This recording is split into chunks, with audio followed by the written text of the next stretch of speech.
You found pornography on the device of a parent, and who usually gives the children the same phone to do assignment and do stuff. Like, how did you feel when you see that? Well, I want you to talk to a single mom watching this video. Doesn't have any element in her that could do this. She loves this boy, but my love cannot produce this man. What do I do? So the person you are saying not to cry does not have any option in his head. The only option he has is the option of going back to his human nature, and the instinct comes on him, and that is what? Crying. All right. So if you say he should not cry, most times the cry is because I don't know what to do, and there are expectations on me to do something, and I'm not equipped enough to get it done. This guy was so bright, so smart. But last time I went to that part of the world where I grew up, I heard that this guy moved from picking scrap to learning how to do Yahoo professionally. So talk to me about the Ludo Uprising. Talk to me about recruitment of young boys into Yahoo, and what are you doing particularly to fight this? What do you think parents should do as well to support in the fight? So are boys husbands to their mother, or are they sons only? Well, the words already have differentiated it. Well, addiction seems to be something that is not always said, but it is eating up most people who have social media. What do you think parents are doing wrong, and how can they help their children with addictions? That's a huge one. What do you do if you're a single mom and you discover that your son is misbehaving? Who do you go to? Who do you report your son to? How do you handle that situation? In today's podcast, I have someone who is dealing with boy child. You know, we've given attention to the girl child, but not the boy child. Is it possible that that girl you are raising is going to get married to a boy? And who is raising that boy? Our parents are getting busier. Social media is getting more improved, and they're getting more better and addictive. 80% of boys today can attest to phone addiction, from game to gambling to sports to a lot of activities going on online today. And let me shock you, you could be raising somebody who will become a total stranger just in 2 years' time. If you don't watch anything on the internet and you watch this podcast, it could be 10x return of your time. And listen to me, he is not just a newbie in the game. He has been doing this for well over 10 years and handling young people, developing them. And he's going to give you key insight to what to do right now if you're suspecting any kukere movement in your boy's life. Boys are doing things that even parents may never get to know about.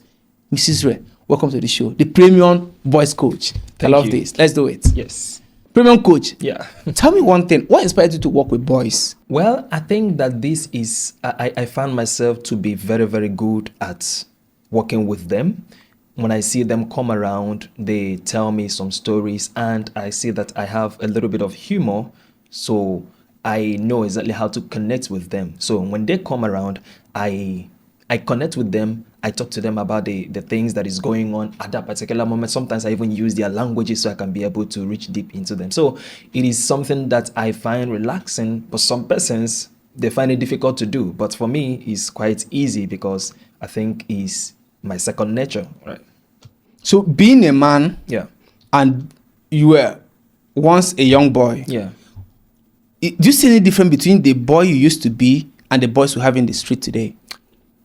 Truth is that there are lots and lots of difference. Why? Because the environment I grew up in and the environment that is in play now seem to be a little bit different. All right. So when I was growing up, there are things that our parents would tell us to do, and we had no other option than to do them, right? But the people of today, the boys of today, they seem to have their own opinion, and they seem to be very, very defiant. And so that is one of the challenges that the parents of today they are finding when it comes to raising their boys. So we have environmental differences, we have era differences. When I was growing up, the social media was not there as such. As a matter of fact, I can still remember the first time that I had to go to someone's house to watch a movie, right? I can still remember sometimes I'll have to go to a window so I can be able to see a movie. But today, nobody is going to someone's house to watch a movie. Today, they have the movie right there in their palms. And so whatever influence that they get there, that's what they live by. So my growing up time, the time that I grew up, and now it seems to be very, very different because of this social media influence and the kind of training that the boys of today are getting from their parents. They seem to be very, very increasingly busy these days. So you told me something behind the scene Yeah. when we were preparing, Yeah. that you found pornography Yeah. on the device of a parent, and who usually gives the children the same phone Yeah. to do assignment and do stuff. Yeah. Like, how did you feel when you see that?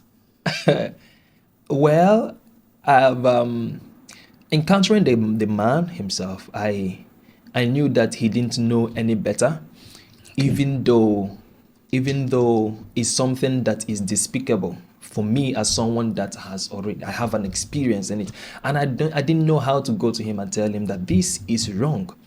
He knows that it's wrong, right? Yet he's exposing his children. He didn't know. Let me just say The implication of that he stuff. does not know the implication of it. The children also does not also know the implication of it. They look at it, they just see that, and I think in my mind though that they just brush by.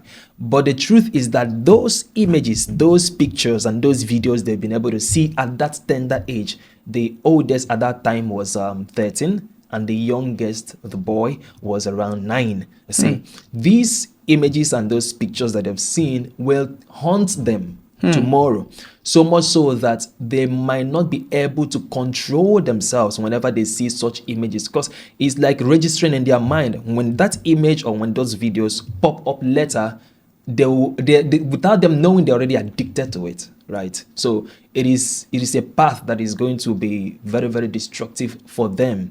And the painful part of it is that this path and this thing was introduced to them By their parents. by They their trusted parents. adults in their life. The very ones that God gave them to harness these people and bring them up so that the world will benefit from them. They are the ones that introduce the harmful thing to them. So it is something that is heartbreaking to see. So, but there are things our parents did in the past Yeah. that were terribly bad. Yeah. But we grew up not doing them. Yeah. Why do you think these children will grow up and repeat that?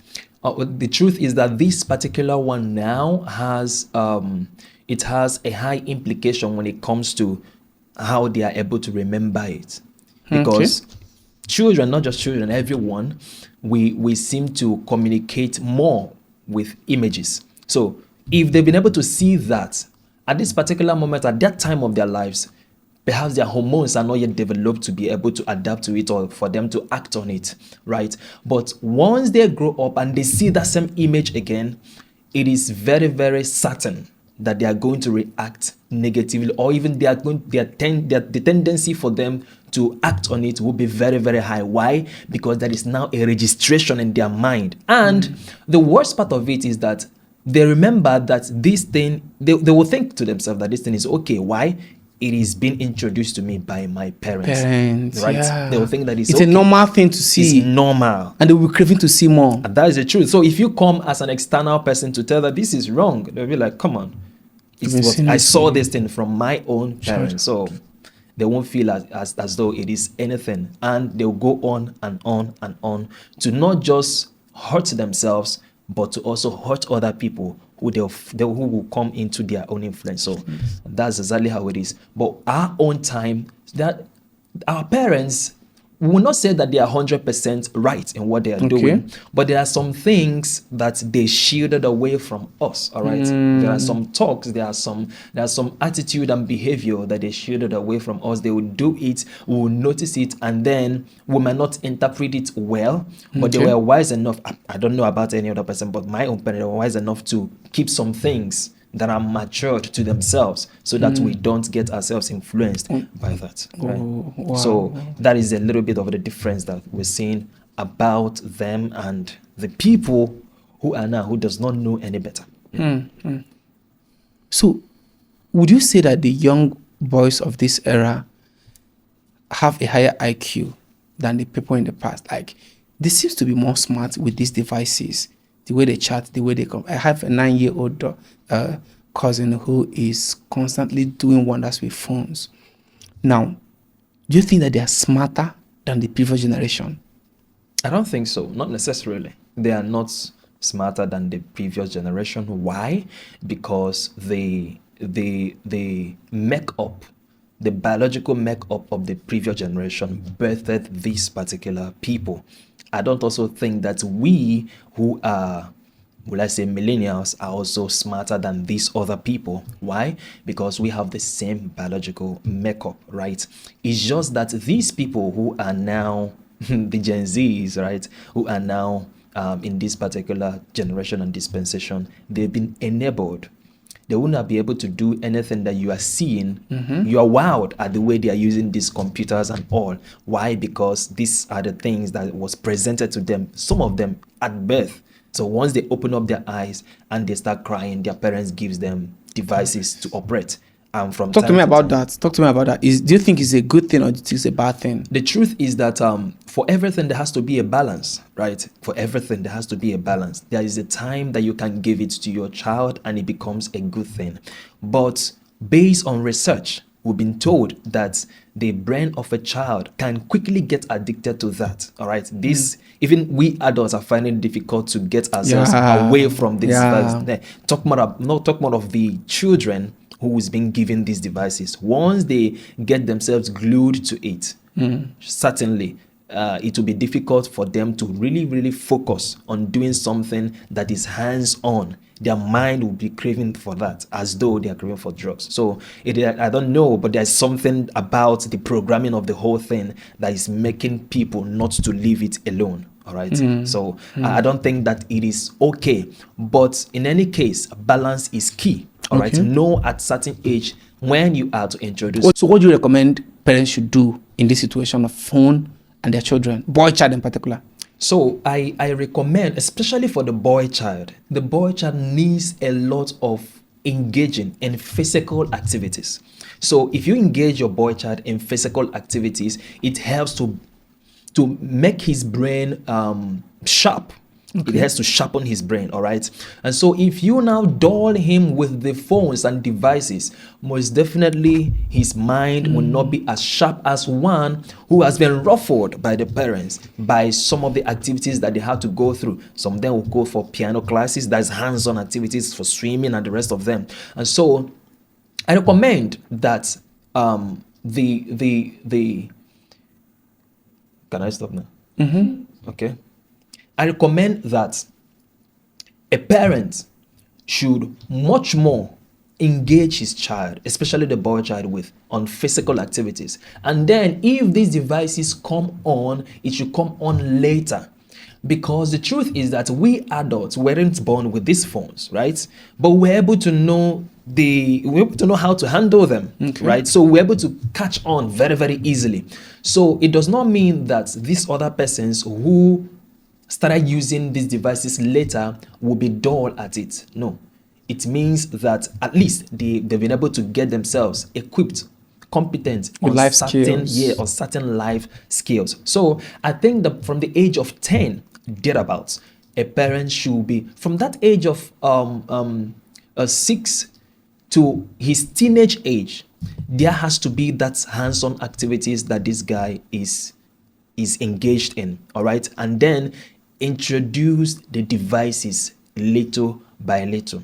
All right, I know that sometimes your boy child may go to school and want to say, okay, my parents, my classmates have this, my classmates have that, and so they get themselves engaged in it. But predominantly, if they are at home with you and it is not what they are using, there has to be other activities that one is using to engage them. And if you're engaging them with those activities, their mind will be less on those devices. When the time comes, perhaps when they are out of high school or secondary school, when the time comes for them to handle it and you give it to them, they now know how to structure themselves so that this phone will not become the primary thing that they are doing, engaging with. They now know that, okay, I can do jiu-jitsu, okay, I can swim, I can play piano and every other thing. All right, so that by the time they now handle the phone, they will not use it as something to calm down, as something for fun. They use it as a tool to build their businesses, right? That's beautiful. Tell me the worst case you've handled as a boys coach.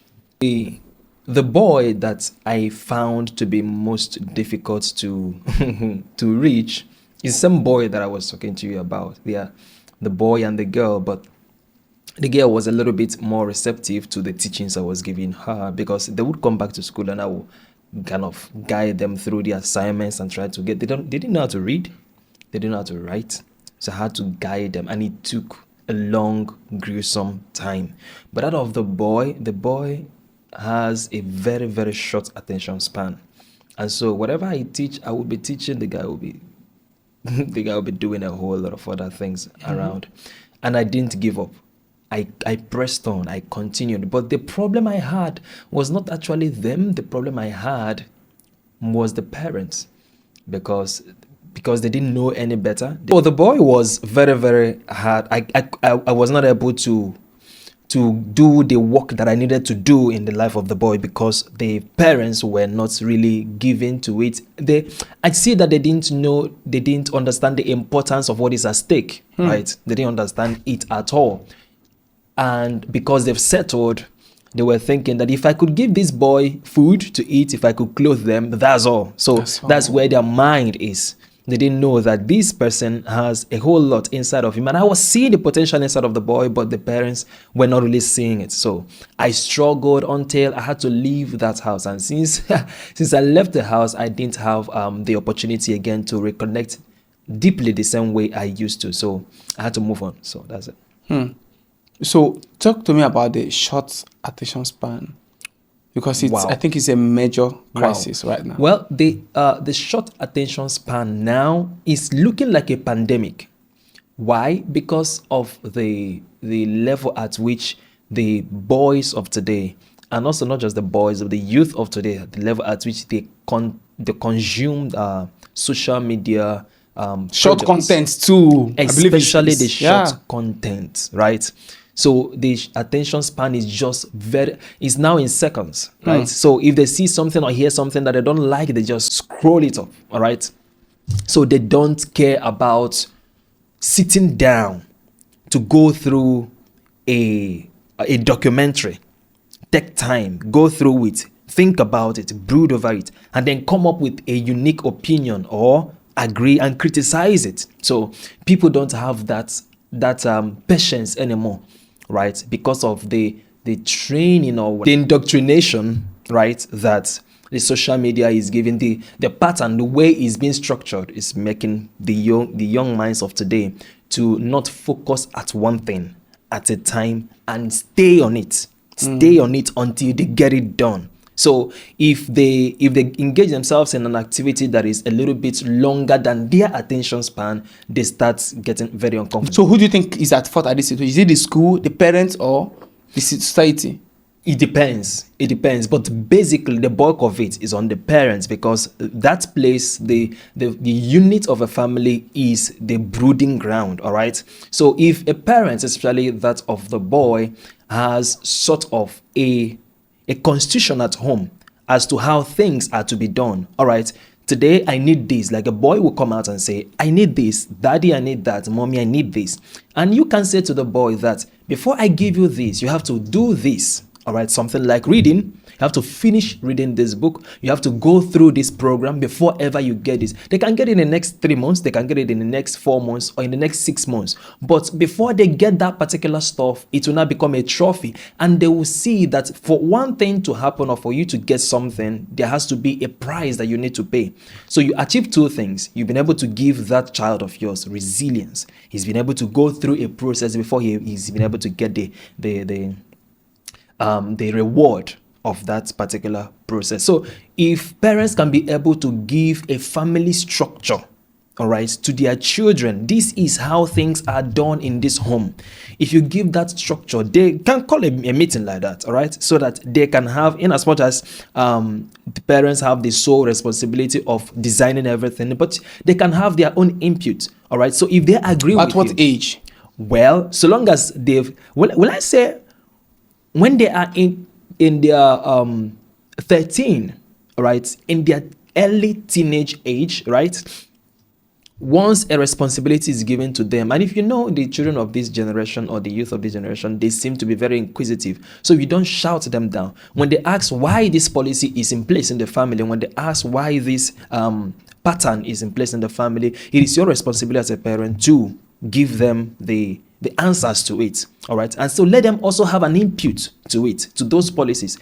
You can have it, a particular policy, when they are growing up, but once they are at a particular stage and they are now questioning things, sit them down, let them have their own input on it. All right. And then restructure the whole thing so that when they break that rule, perhaps, right, they will know that they are the ones that are breaking it right now. So I think that the bulk of it, this short attention span, is actually from the structure, the weak, dysfunctional structure of the family.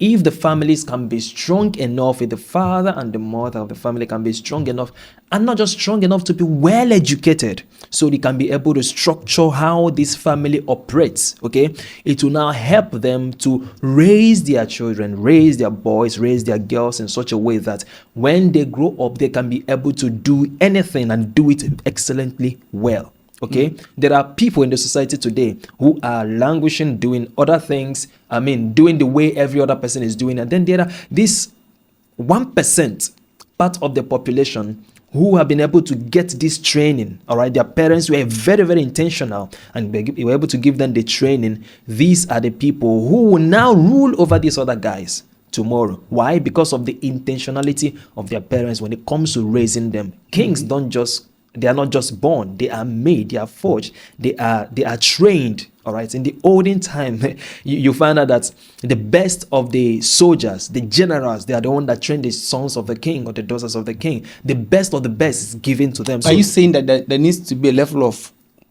hardness to raise a man? Oh Lord of mercy.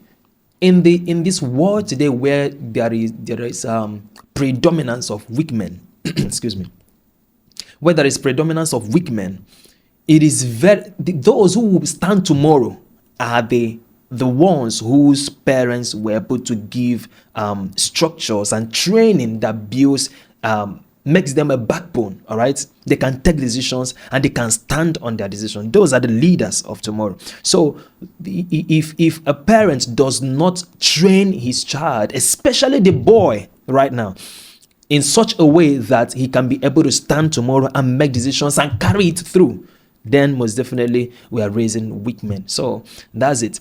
For a parent, the advice I will give is that so long as your boy is growing under your nose, it is your responsibility to raise him like a man. Have him go through some training. Have him go through jujitsu, right? Have him go through boxing. Have him go through things that will roughen him up, all right? So that he doesn't become a sissy. Today we'll look at some men, they act like girls, they walk like girls, they talk like girls, and is this one a man? All right? And they so are you saying that men are synonymous to strength? A man cannot be weak. Like weak in the sense of I can't lift this. I can't lift this iron. I can't lift that. Does it not mean I'm not a man because I cannot lift this? I cannot run this mile. I can't do this number of push-ups. Not necessarily. It does not mean that you are not a man because biologically you are now termed as a man, right? But for every man, there are expectations. All right. Who said the expectation? The society expects some things from the man, right?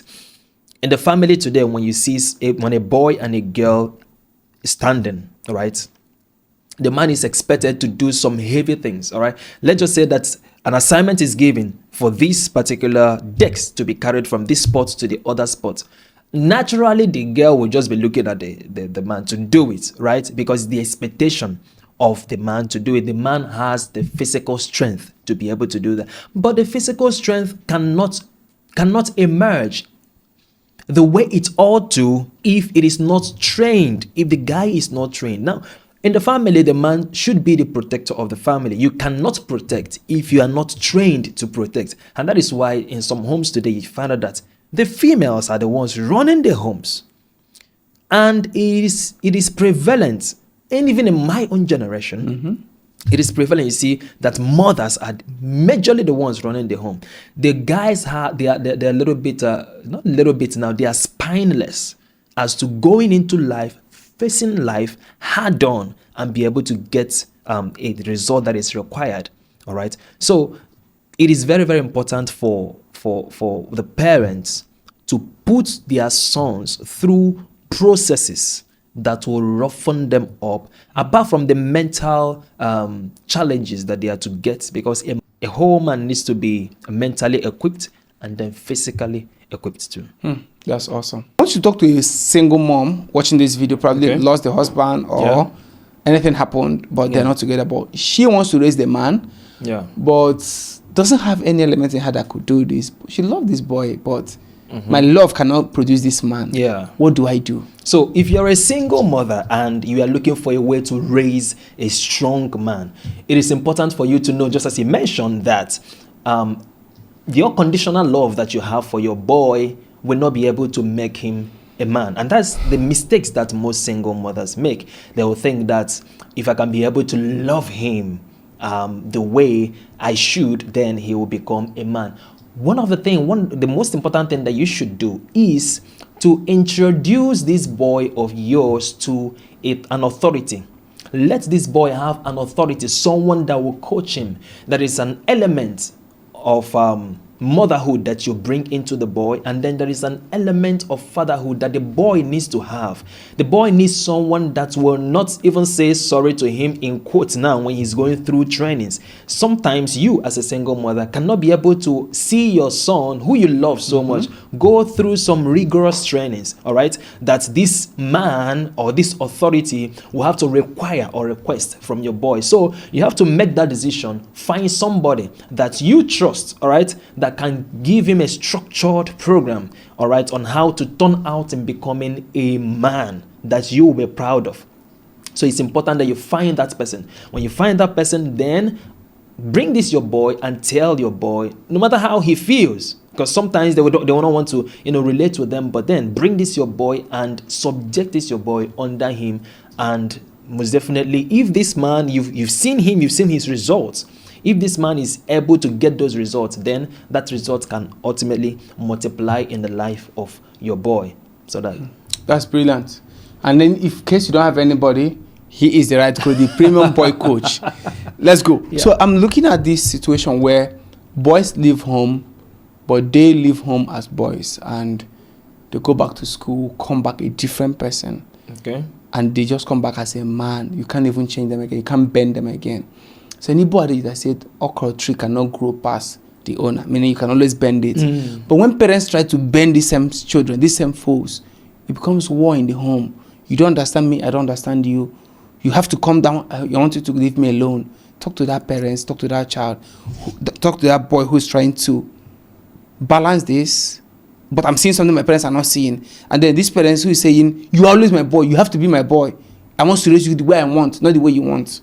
Well, if parents are raising their boy in such a way that is too firm for them, you are brooding defiance in them, because every boy that you see today that is developing and growing has ego, all right?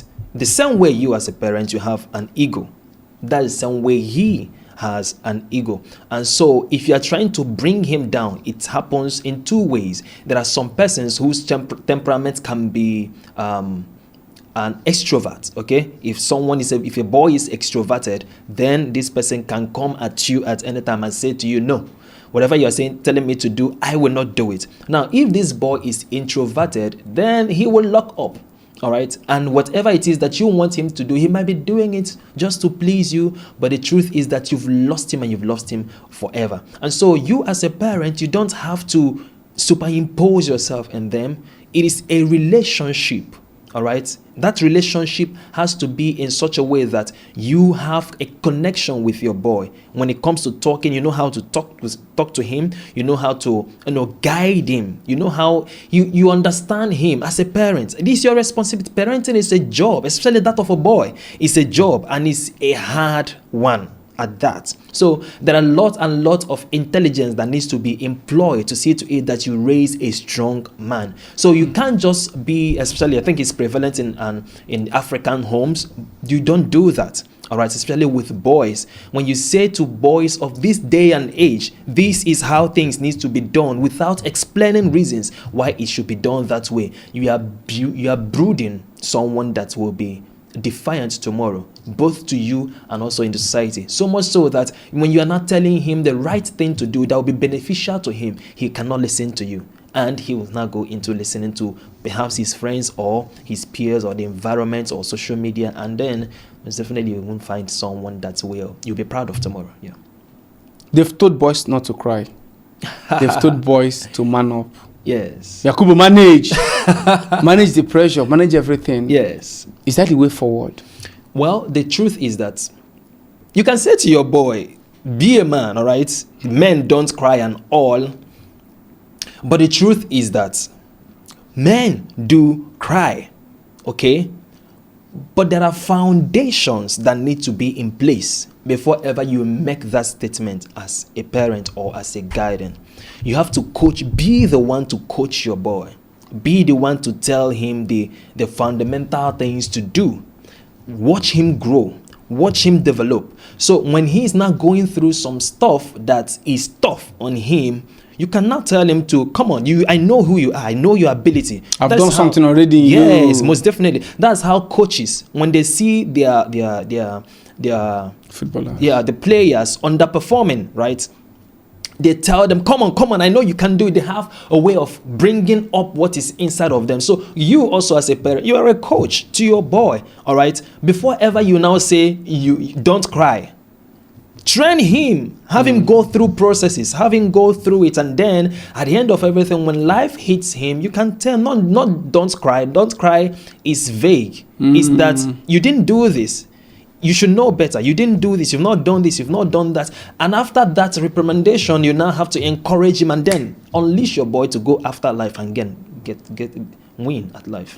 Because this is connecting to the past thing you just said now. If you've not done training, giving these guys the hard things to do, if you hide him from doing the tough thing, when that spot comes, if you're telling them, men, don't cry, you actually saying different thing. Exactly. Because right now, you've been there for me also. I've never done anything hard as this. Yes. But now you're telling me, men, don't cry. What am I expected to do here?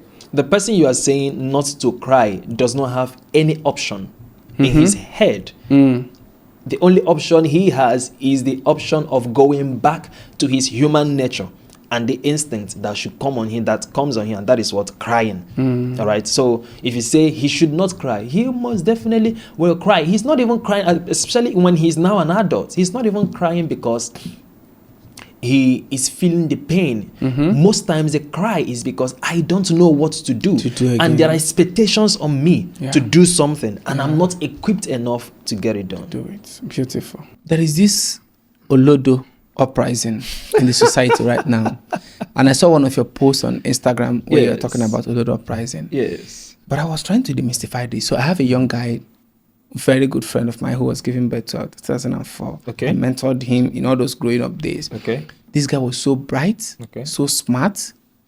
But the last time I went to that part of the world where I grew up, I heard that this guy moved from picking scrap to learning how to do Yahoo professionally. So talk to me about the Olodo uprising. Talk to me about recruitment of young boys into Yahoo, and what are you doing particularly to fight this? What do you think parents should do as well to support in the fight? All right. So the Olodo uprising is a term that, if you are conversant in Nigeria, it trended a few months ago, but it is a reality that we are sitting on, and we don't even know how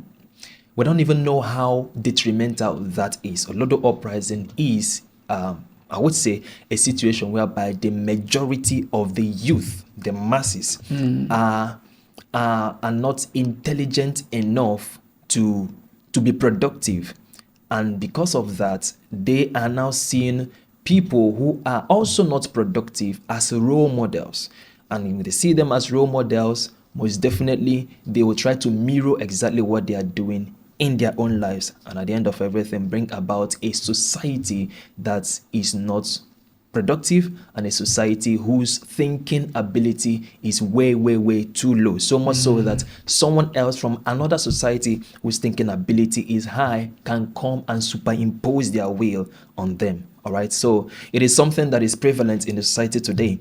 And the truth is that it is not that we are realizing it now.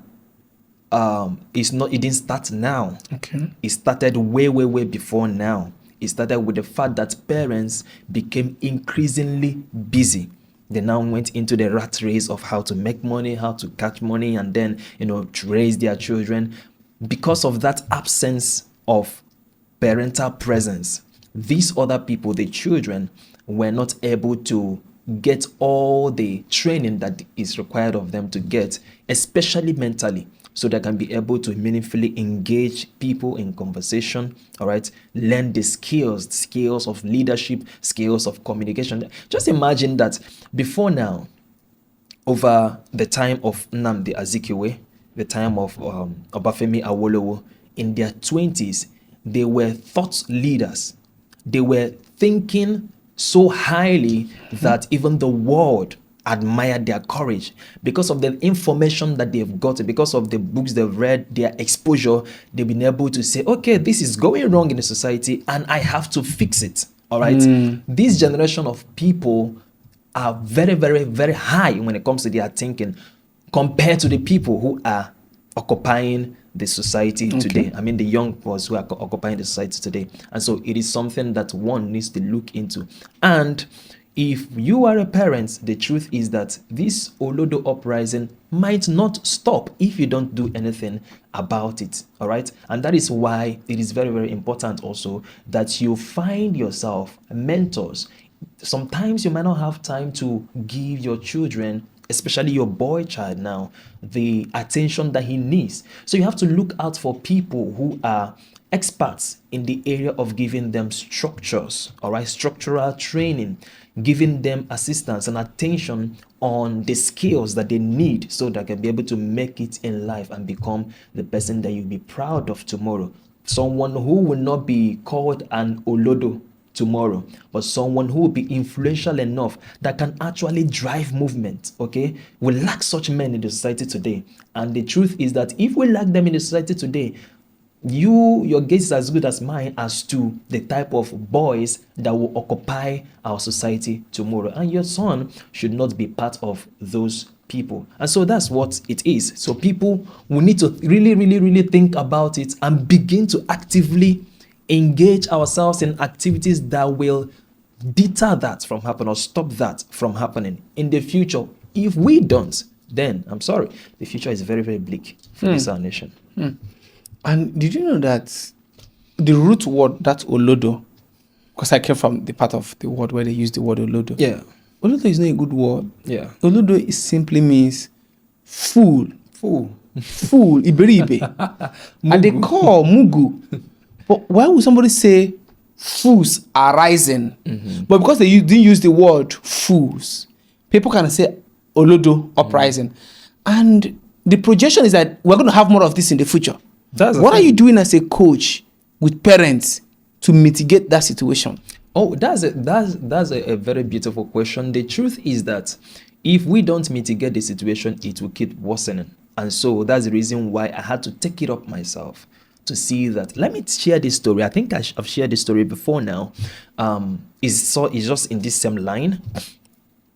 I was walking through a particular street over there in the east with my mom. So I saw a group of boys coming out from a specific street that is actually notorious for boys who are bad. And you call them the Olodos?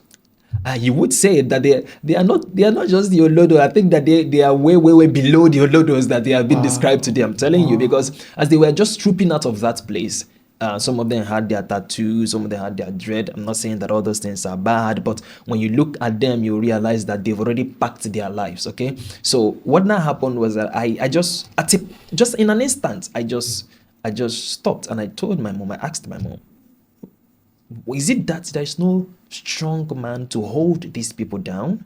Is it that no one is present in this one's life? And obviously, there was no strong man to hold these people down. They didn't get any direction as to a better way to live their lives. Hence, how their lives turned out. And as I was saying that, I just got something, I just got an idea. I just heard God speak to me and say to me, you can be that strong man for these people. Perhaps not for them, perhaps they are already gone, but for the next generation. And so that's the reason why I had to start going into this field of trying to engage boys meaningfully, construct a program for them, very, very structured, so that a boy that goes into this program from this end, sort of a school, and then come out on this other end is coming out a transformed person, so that we can be able to mitigate this Olodo uprising stuff, so that tomorrow the men that will occupy the society tomorrow will be much more honorable men, will be much people who are responsible, people who we can be proud of as parents. So that is it. That's what I'm doing actively to see to it that this Olodo uprising stuff is being mitigated. It's not because of, I didn't start it because of the Olodo uprising thing. I've been dealing with this in the background. All right. In the church that I attend, I've been talking with people individually, sometimes collectively too, about it. All right. So this time around, I had to make it big. I had to make it professional, so that we'll be able to reach more people. We'll be able to guide more people in the light of the program that we have, so that they can be able to become better persons. Working with parents, though. Okay, this is brilliant. So are boys husbands to their mother, or are they sons only? Well, the words already have differentiated it. All right, husband, your husband as a mother is your husband. Your son is your son. That needs training, that needs coaching, that needs attention. Your husband is already a full-fledged human being that has. But if your husband is no longer there, or too busy, not at home? If your husband is no longer there, or too busy, or not at home, your responsibility as a woman is to get that boy of yours to be under authority of someone that he will see as an authority, that you have vetted and you've proven that. Because these days, the truth is that sometimes people will go to, or women will take their sons to some other man that they see as authority without vetting them, and these boys get molested, right? So you have to vet this person as a mother. This person is trusted, all right? Then put them under that authority, so that he can be able to not miss out on other the important things about manhood, all right? So There's this tendency of every boy going astray, then coming back in their later years. Is that a real thing, or is he a myth? Well, the truth is depending on the training that has been given to this boy. Sometimes even the Bible says, train up a child in the way he should go, and when he is old, he will not depart from it. So a child is trained to go, and there is this space sometimes that a child can think, well, I don't like the authority over me, and I want to do things my way. I want to have my own freedom. I don't like all these policies and all. Your responsibility as a parent is to do the job you need to do. All right? Give him the foundational things, equip him, make him the person that he ought to be. And when that time comes, you already know that you've downloaded, or you've installed something in him. So that program that you've installed in him will manifest later, especially when life starts hitting them. They will start remembering that, okay, I think I've been trained on how to manage this. I've been trained on how to do this. And that is when they'll start appreciating the thing that you've done for them. But if you did nothing and they veer off, once they veer off and then life starts beating them blue black, they will look back and say, I was not prepared for this. And they will resent you forever. What do you think parents are doing wrong, and how can they help their children with addictions? Oh, wow. That's a huge one. Well, addiction seems to be something that is not always said, but it is eating up most people. We have social media addiction. We have that people taking in substance abuse and all. So a parent, if you notice that your child has become addicted to anything, it is important once again that you take this child of yours to an appropriate authority in that area. Appropriate authority in that area that will help him come out of it. The earlier, the better. Because the more that child, especially the boy, is engaged in it, definitely it will be difficult for that boy to come out of it. If it is substance abuse, get someone who is an authority in it. If it is screen, if it is pornography, get somebody. Get help. Don't think that you know it all and do it all. No, there are people who are authorities. Can prayer work here? Well, prayer has a place. Prayer has its place. It can work. There's nothing that God cannot do. But prayer combined with structured program that will help your boy will not make that particular prayer effective, right? So that's how it is. So how do you assess your programs? How can you help a boy child right now? A parent is watching and they want to connect with you. Do you have anything going on? Yes. At this particular moment, I have a boot camp that I have organized for the boys where we have a structured program, right? This person is going through this program from this end, and at the end of these sessions, he will come out a better person, right?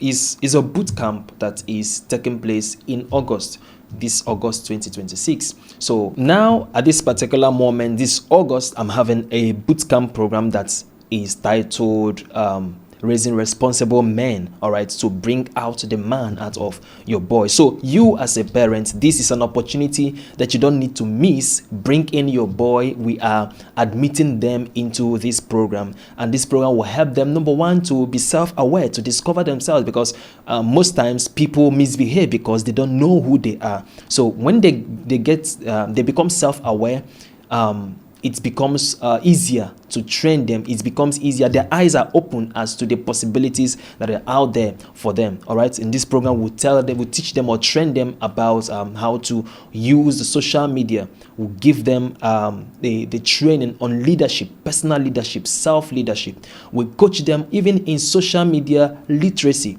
because the truth is that everyone that you're watching on the social media, they have their own agenda. All right, we give them the training that they need so that they will be able to know how to take in information from the social media, critically dilute it, and know exactly how to use it for something that is important in their life. So we have other programs like that. So it's going to be a 6 days program that once they register, they go through. I have to invite other people, not just myself. There are other men, capable men that are trusted, that will help them in whatever challenges that they are going through, so that at the end of it, before they go into their school, they can become a better person. One of the things also that we are offering there is the ability to become one of the A students in school. So is the things that we're going to train them on, brush them up, so that once they get into the next academic session, they can become the best at their craft. Yeah.